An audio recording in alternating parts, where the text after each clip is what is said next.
Mi chiamo Fabio Valerio, lavoro all'ufficio legale della CIS di Vicenza da ormai 8 anni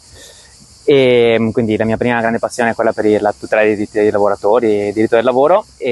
però ho sempre avuto una sensibilità anche per il tema del diritto delle migrazioni,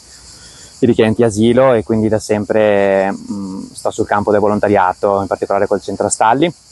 di Vicenza, sul tema delle migrazioni. E una delle esperienze più importanti della mia vita, anzi direi la più importante, è stata un'esperienza fatta con Name Kitchen, un movimento di base che sta su vari punti della rotta balcanica, e non solo, perché anche a Ceuta nel Mediterraneo.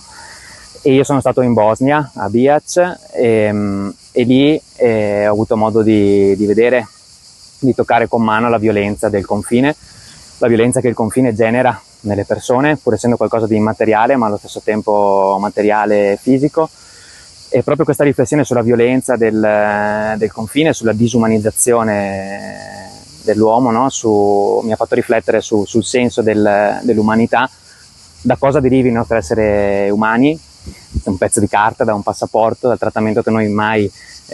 subiremo nella nostra vita. E tutto questo mi ha fatto esprimere i miei pensieri sotto forma di teatro, e avendo fatto anche così qualche esperienza teatrale, proprio perché il teatro riesce forse ad arrivare a toccare delle corde che la semplice testimonianza, che continuo comunque a fare, il teatro forse arriva a toccare delle corde ulteriori, perché penso sia importante mantenere un faro acceso su quello che accade tutti i giorni, quotidianamente. Solo nel mese scorso, solo Name Kitchen ha registrato 133 respingimenti illegali, violenti, dalla Croazia alla Bosnia, quindi è qualcosa che accade quotidianamente ancora oggi, ed è importantissimo per me, ecco, essere